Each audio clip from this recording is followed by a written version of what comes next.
भारत के स्टेशंस संभल नहीं रहे हैं, सिस्टम चाक चौबंद नहीं हो रहा है, लेकिन फोकस वंदे भारत पर है। स्ट्रेट टॉक में आज इसी पर बात हो रही है। आप सबका एक बार फिर से स्वागत करते हैं प्रोग्राम स्ट्रेट टॉक में। और कुछ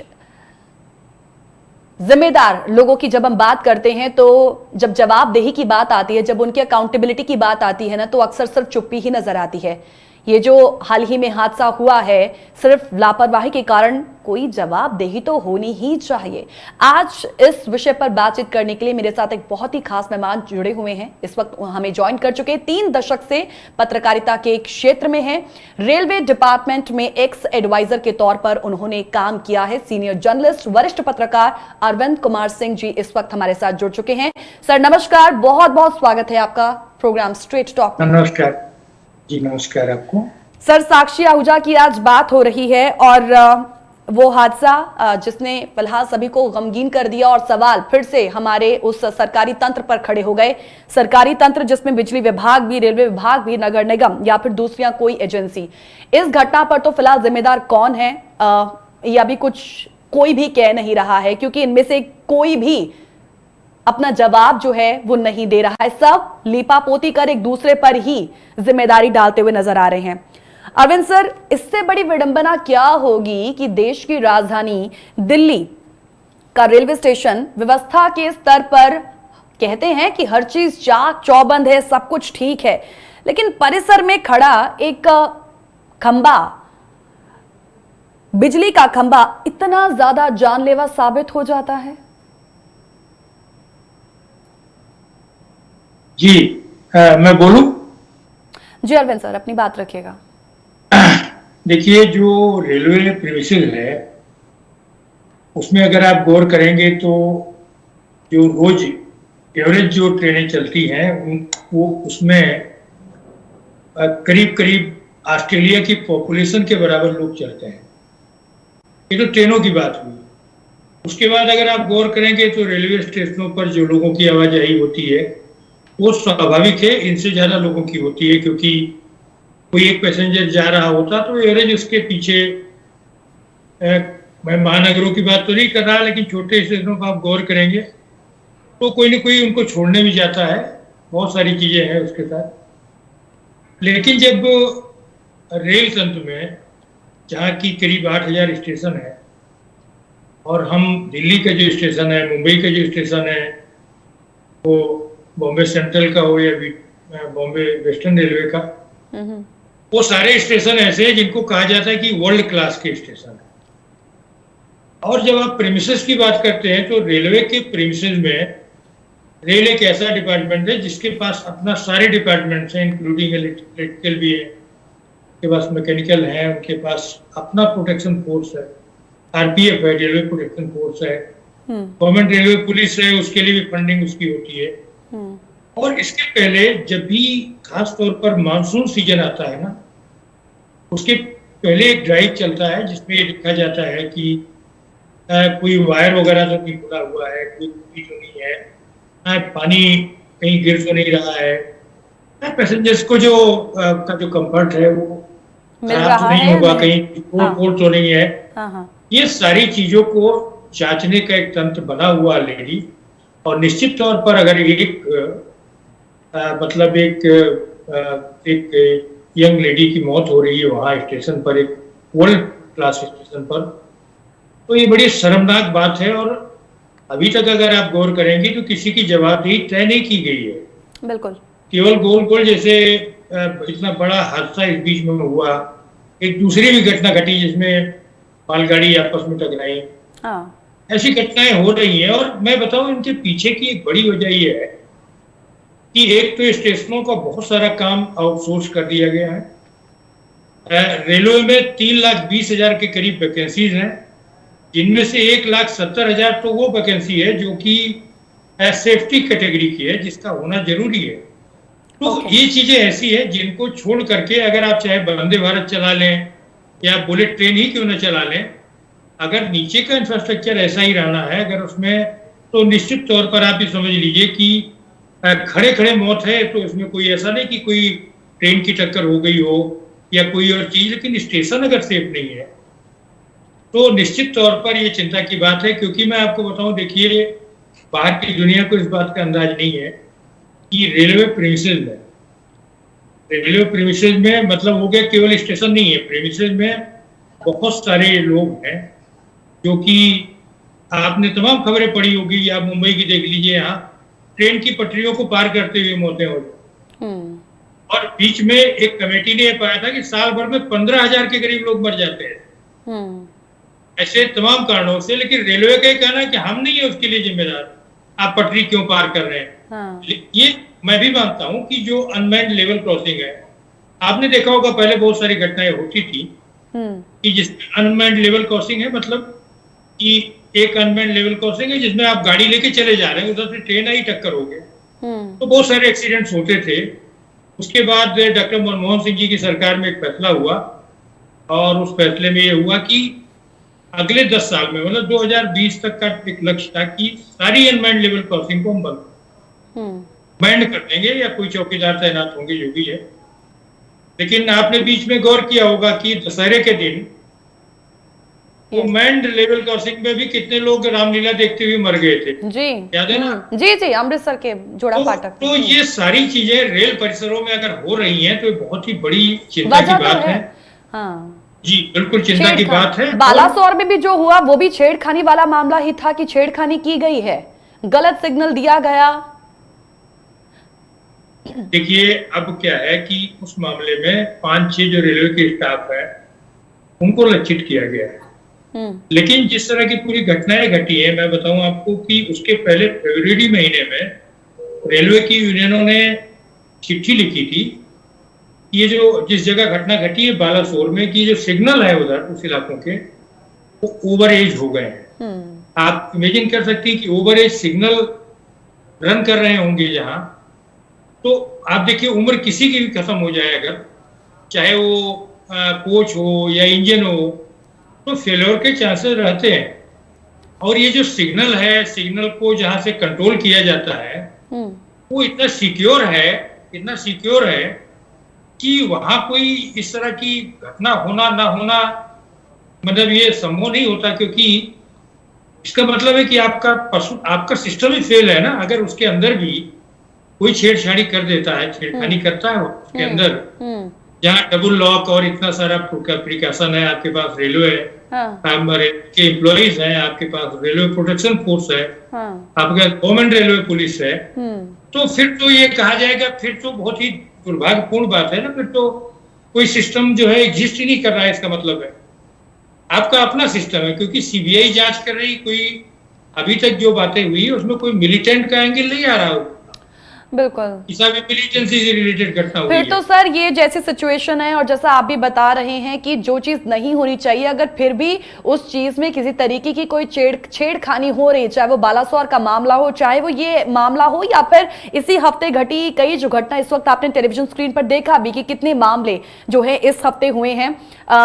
मालगाड़ी जो है वो डीरेल हो जाती है, बंगाल में ऐसी 2 घटनाएं सामने आई, और उसके बाद हम देखते हैं कि ये घटना सामने आई साक्षी आहूजा की, और साक्षी आहूजा के इस इंसिडेंट के ठीक 2 घंटे पहले दिल्ली में ही इस तरीके का सेम हादसा जो है वो सामने आया है।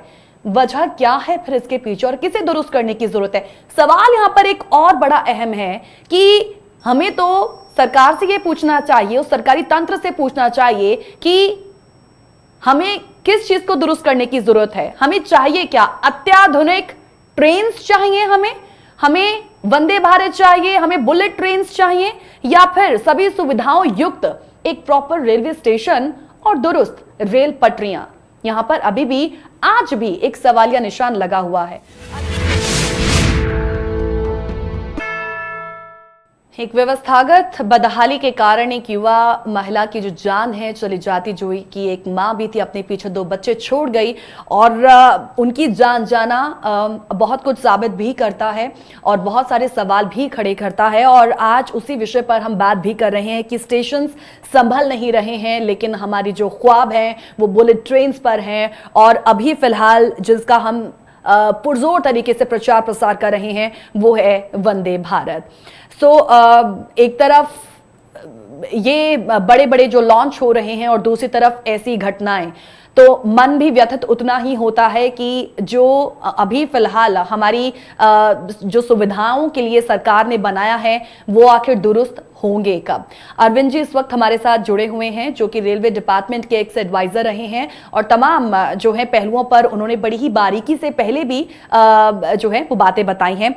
सर मैं फिर उस घटना पर ही आना चाहूंगी और उस घटना के तहत मैं इस संदर्भ में आपसे सवाल पूछना चाहूंगी, क्योंकि सवाल यहाँ पर बिजली विभाग से भी जुड़ा हुआ है, सवाल यहाँ पर नगर निगम की कार्यप्रणाली के साथ भी जुड़ा हुआ है और सवाल यहाँ पर रेलवे विभाग की कार्यप्रणाली के साथ भी जुड़ा हुआ है। सर ये जो साक्षी आहूजा का हादसा हुआ है, यदि हम देखें तो जिस वक्त वो स्टेशन की ओर बढ़ रही थी तो वहां पर काफी जल जमाव था और पैर उसमें ना डले, उस वजह से उन्होंने खंबे को सहारा बनाया और खंबे से तार लटकती हुई नजर आती है और करंट जो है उनके शरीर पर दौड़ने लगा। तो यहां पर गलती किसकी है? देखिए सड़कों पर पानी भरेगा तो सर ये बड़ा स्वाभाविक सा है कि करंट तो आएगा ही। तो ऐसे में नगर निगम या फिर जो दूसरा विभाग है अपनी जिम्मेदारी से पीछे तो हट नहीं सकता। क्या लगता है सर, आपका ओपिनियन क्या है, आपकी क्या सोच है यहाँ पर? क्योंकि जिम्मेदारी से तो सभी पल्ला झाड़ रहे हैं, लेकिन बिजली विभाग हो, रेलवे विभाग हो या फिर नगर निगम, कौन इसके पीछे जिम्मेदार है? किसकी जिम्मेदारी थी उसे दुरुस्त करने की? देखिए, जब आप एक सिस्टम के अंदर काम कर रहे हैं, खासतौर पर रेलवे प्रीमिसेस के अंदर की जो घटनाएं घटती हैं, तो उसमें चाहे वो किसी और डिपार्टमेंट के साथ कोऑर्डिनेशन का इशू हो, क्योंकि आप देखिए रेलवे में अंतोगत्वा जो स्टेशन मैनेजर होता है वो ओवरऑल इंचार्ज होता है और उसके पूरे सुपरविजन में बाकी सारे डिपार्टमेंट रन करते हैं। और यहाँ तक कि आप देखते होंगे कि जो सिक्योरिटी का जो सिस्टम है उसमें रेलवे का प्रोटेक्शन फोर्स भी काम करता है और गवर्नमेंट रेलवे पुलिस भी काम करती है। तो एक तरह से ये जो पूरा दिख रहा है कि जो सेफ्टी ऑडिट उसके पहले होना चाहिए, खासतौर पर मानसून के पहले। देखिए, दो मौके ऐसे होते हैं जबकि रेलवे थोड़ा चीजों को ध्यान में देखता है, जैसे जाड़ों के दिनों में, क्योंकि फॉग वगैरह का इशू आता है उत्तर भारत में, तो थोड़ा सा ये लोग उसमें सेफ्टी ऑडिट वगैरह चलता है कि भाई ये देखें कि कोई जाड़े के दिन होंगे और पैसेंजर्स के लिए एक एडिशनल कुछ रिक्वायरमेंट होती है उनकी सुविधाओं का ध्यान रखने के लिए।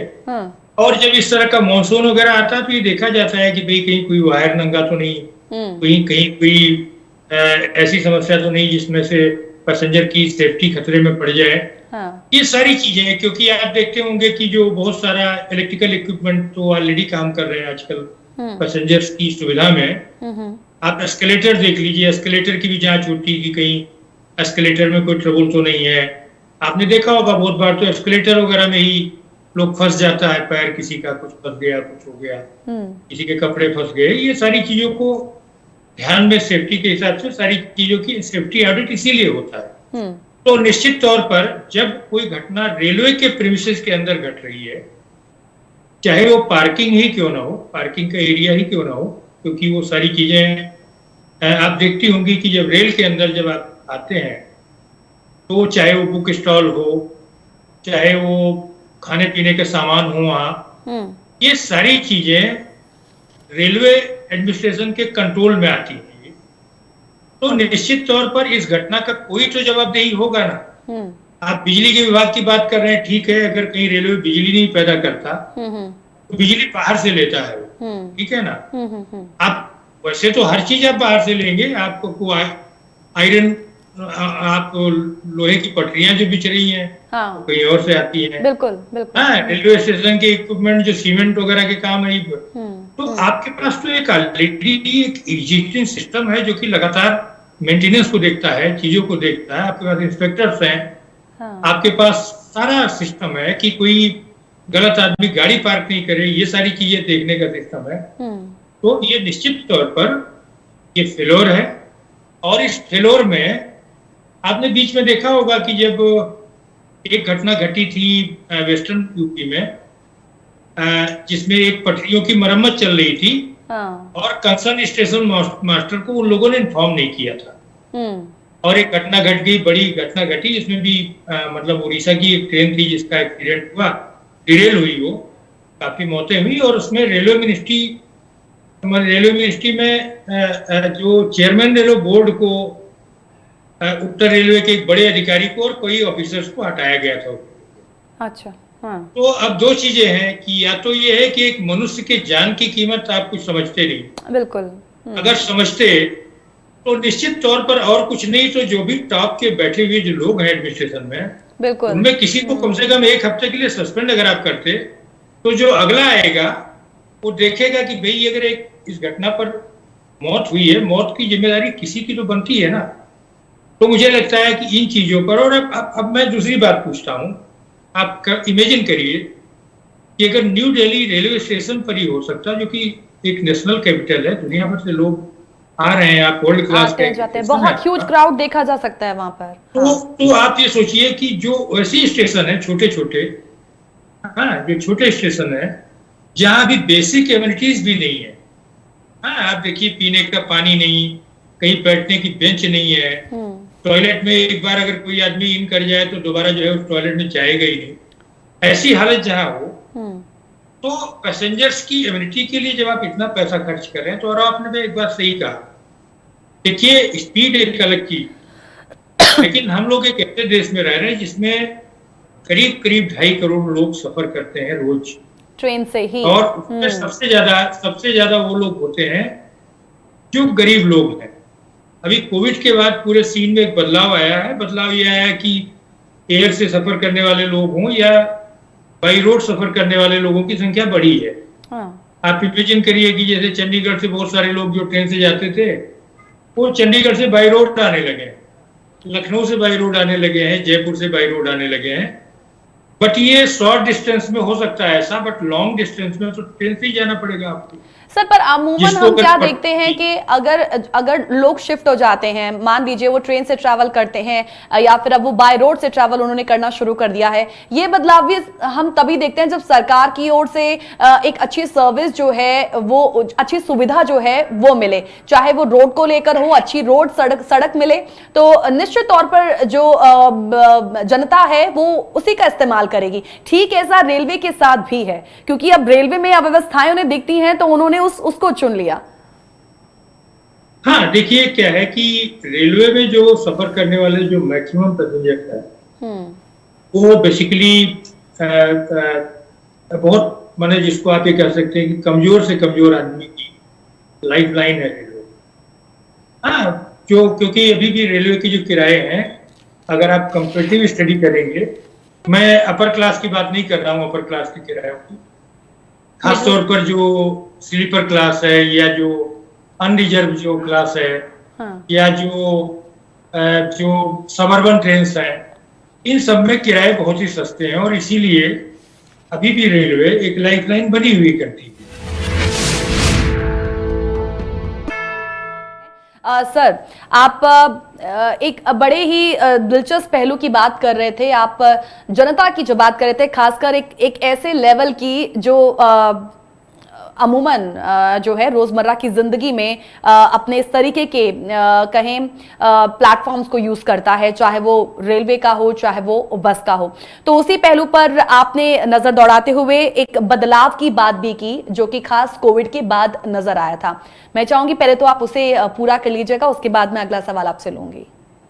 हाँ, देखिए कोविड ही मतलब 1853 में जब से रेलवे सिस्टम यहाँ भारतीय उपमहाद्वीप में इंट्रोड्यूस हुआ मुंबई से, तो अगर आप गौर करेंगे तो तब से और अब तक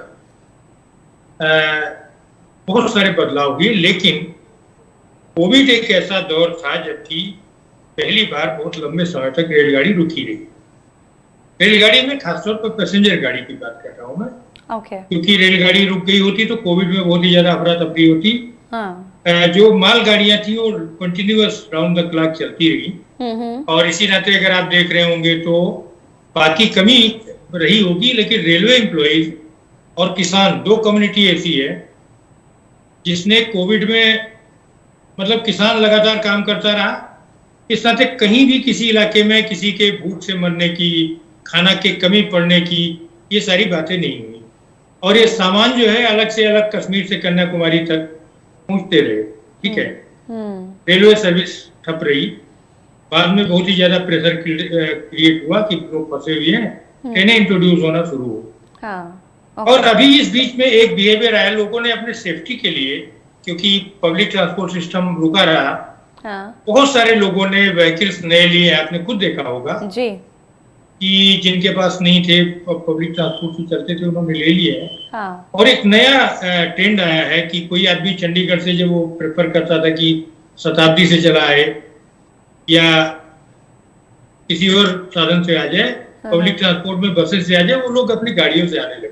ठीक। और इसी नाते जो अभी प्रॉब्लम क्या है, जो भी आपसे डिस्कस हो रहा था, कि रोड ट्रांसपोर्ट में खासतौर पर जो फ्यूल वगैरह इतने महंगे होने के नाते, जो थोड़ा सा मतलब अपर मिडिल क्लास के लोग हैं, उनके लिए तो दिक्कत नहीं है, बट फ्यूल भी काफी कॉस्टली हुआ है इधर रोड में, और टोल के बहुत ज्यादा पैसे लगने लगे हैं। जी, ओके। अब जैसे मैं बताऊं कि अगर आपको दिल्ली से लखनऊ जाना है, तो आपको करीब 1100-1200 रुपए तो टोल देने हैं वन साइड, तो 2400 रुपए तो टोल के हो गए।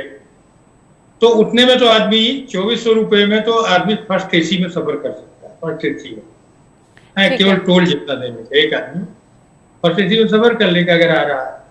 तो फिर भी उन लोगों के लिए प्रेफरेंस है कि अगर कोई बड़ी गाड़ी है, 4-5 लोग हैं, तो उनके लिए वो लोग जा रहे हैं। लेकिन अभी क्या है कि जो लॉन्ग डिस्टेंस है, लॉन्ग डिस्टेंस में ट्रेनें ही पॉपुलर है, क्योंकि किसी को तमिलनाडु जाना होगा, किसी को भोपाल जाना है और जाना है, तो वहाँ उनके लिए ट्रेन अभी भी, क्योंकि और इसीलिए अगर आप गौर करेंगे तो इतनी सारी चीजें हैं, तो उनका व्यवस्थित होना जरूरी है ना सर। अगर लोग ज्यादा से ज्यादा उसी ट्रांसपोर्ट का इस्तेमाल कर रहे हैं अपनी रोजमर्रा की जिंदगी में, बी इट मिडिल क्लास और बी इट लोअर क्लास के लोग, तो फिर उनका व्यवस्थित होना जरूरी है। क्योंकि सर मेरे पास समय कम है, तो मैं चाहूंगी कि आप इस पर भी अपना जो है वो जवाब, अपना जो पर्सपेक्टिव है जरूर पेश कीजिएगा।